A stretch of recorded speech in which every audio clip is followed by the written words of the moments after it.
G'day guys, it's Jess and Sam here for another episode. This one we're doing the Nullarbor. Hopefully this is a different way of seeing the Nullarbor than most. Getting off the beaten track a bit and having a bit of a look around. So Sajuna, we've been and seen. Been and seen. The esplanade there wasn't too bad. It was actually it was beautiful nice. And green actually. Yeah, they did well. We just didn't get the vibe there, so we're moving on to Cactus Beach tonight. Righto guys, so we've done our stock up at Sajuna, we've gone through Penong, seen the windmills, and tonight we are at Cactus Beach, which seems to be a half decent little camp spot. So we went past those McDonald lakes today, with the pink lakes, so we'll put some drone footage in of that. And yeah, it seems to be quite a half decent little camp spot, a few little camps and that set up around. There's little toilet blocks and little kitchens it looks like they've got over there. Yeah, $20 a night per person, so can't really complain. Jess is down here doing a bit of yoga. Oh, I've got to stretch my back out. Is it tough work sitting in a Land Cruiser, Jess? It is. It is tough being a passenger princess. So we're just coming up to Lake McDonald. We've got to get the drone up. So it's that famous pink lake, and it is flippin' pink.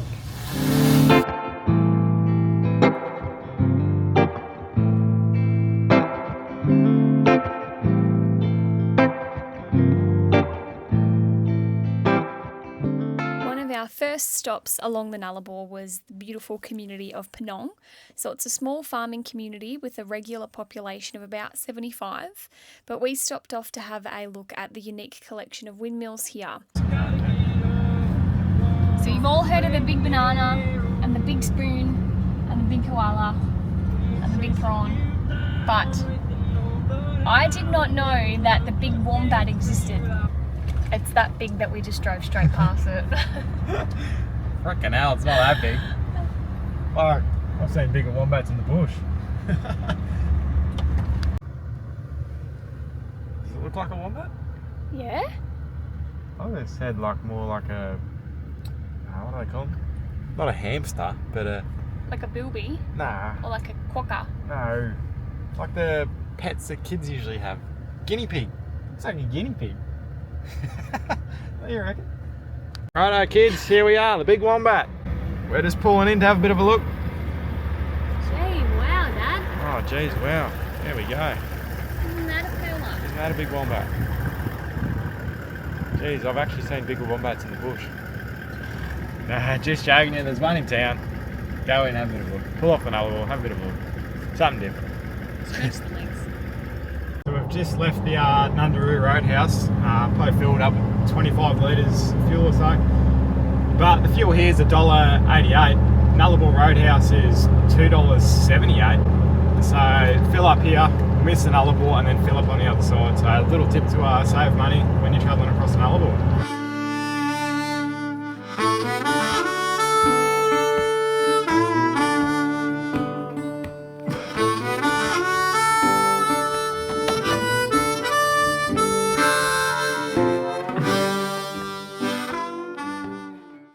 So we just stopped at the Nullarbor Roadhouse for a bit of a look, and I actually saw an interesting sign, which I thought, most people might not know about. They pump all their water from underground here and have their own desalination plant, and they also have generators that run 7 days a week, 24 hours a day for all the services out here and other essential services nearby. So a bit of an interesting fact on the Nullarbor Roadhouse. So come here, spend a couple dollars, even if you're not buying fuel, go in there, buy a drink and support them. So something different. Holy shit, just drops off, eh? This is like our first 10-second glimpse of the Bunda Cliffs. Frickin' hell, you're literally on the edge of the earth. Jess is a bit nervous with me so close to the edge. Look at her, she won't even, she's still got 3 or 4 metres before the edge. She's a little bit nervous. First impressions of Bunda Cliffs? It doesn't look real. And I don't think that any photos or videos can actually do it justice for like what you're looking at right here. Like it is unfreaking believable. Like you're just on the, literally on the edge of the world, eh? It literally. Yeah. Like holy schmoya. English, Jess. Drone up. Get it up, have a bit of a look around.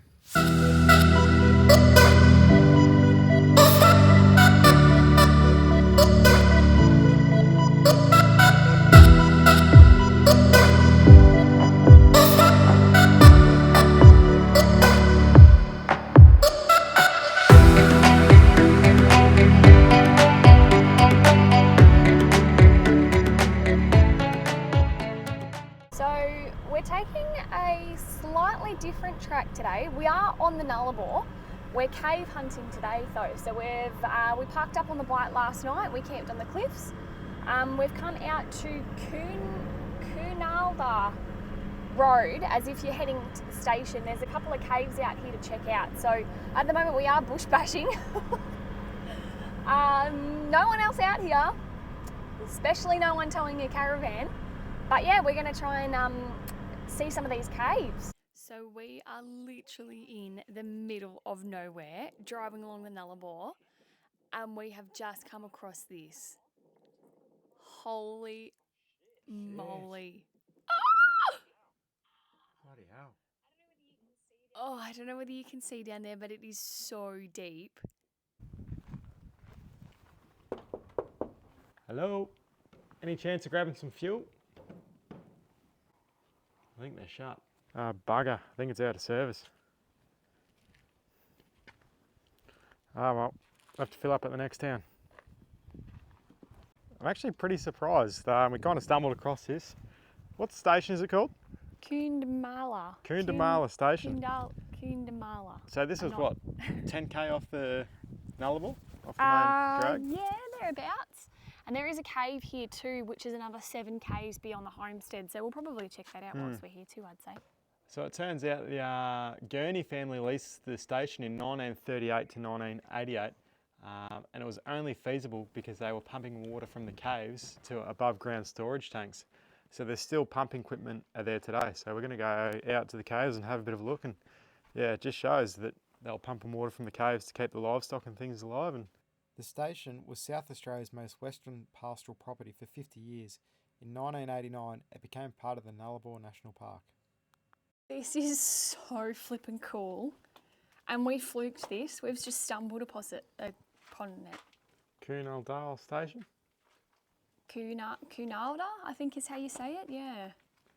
But we're literally out in the middle of nowhere. Turns out this used to be like a bit of a service spot along the Nullarbor. So there's some old cars and that over here. Turns out if they broke down, this is kind of where they stayed. So Koonalda Homestead, service point for travellers along the Eyre Highway. Over the years it became a graveyard for vehicles that broke down in this harsh landscape. We just pulled the head off there and we'll put that back on and she'll be right to go, eh? Yep. Yeah, might need a bit of paint. You wouldn't know that there's a cave here until you're literally overlooking the cave. Like 200 metres from it. Oh, not even, like 10.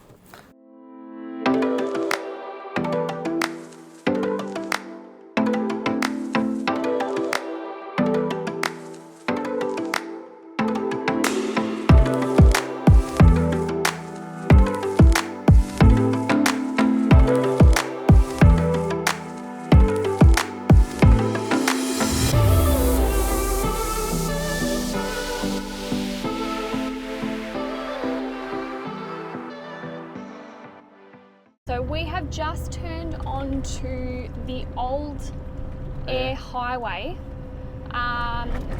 fully dirt road, nothing sealed. It is a pretty good road overall. Like, we are obviously towing. There's a couple of caves that we want to check out up here, so that's why we're running parallel to the Eyre Highway at the moment. But yeah, She's a bit of a back road. So you get for buying Chinese shit, adults apart. The old King Spotty, which is a rough track.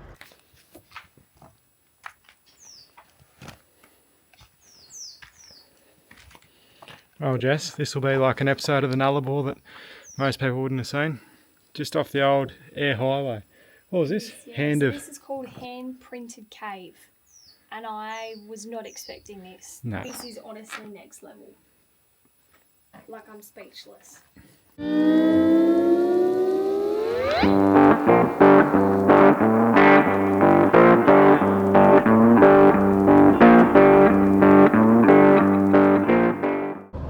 this morning we have crossed over the border. We're in WA, Dubs. Finally in WA. So after about 9 months in South Australia, we've finally crossed the border and ventured into another state. So a 12-month lap has quickly turned into 9 months in one state. So who knows how long this lap's going to actually be. Might be a few years, might be 3 years.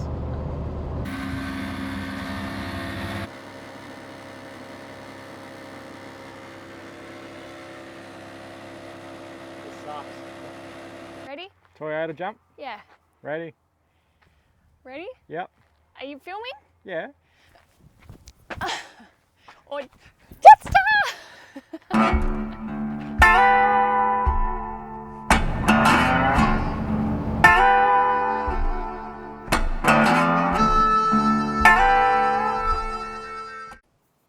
So we've just finished the 90-mile straight on the Nullarbor and just heard a bit of a funny noise. Nothing, you know, that went bang or anything like that. We just had a bit of road noise. So we've just pulled up at the next rest stop and Sam's just going over the bearings and things like that, just to make sure we don't have any issues. Better to be safe than sorry.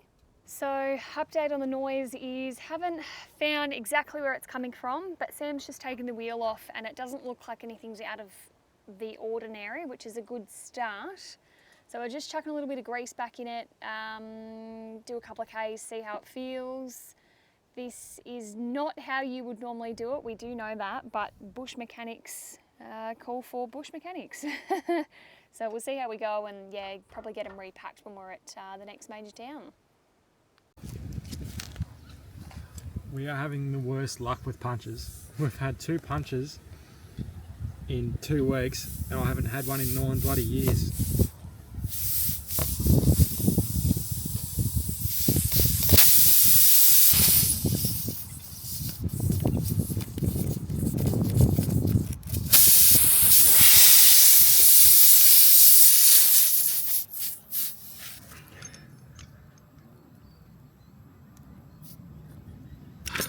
Bush Mechanics 101, Sam. Again. Hey guys, thanks for following along and watching our adventures. Tune in next time as we head down towards Esperance and plan to spend a bit of time down here, so hopefully we show you a bit more of a local's perspective of the town.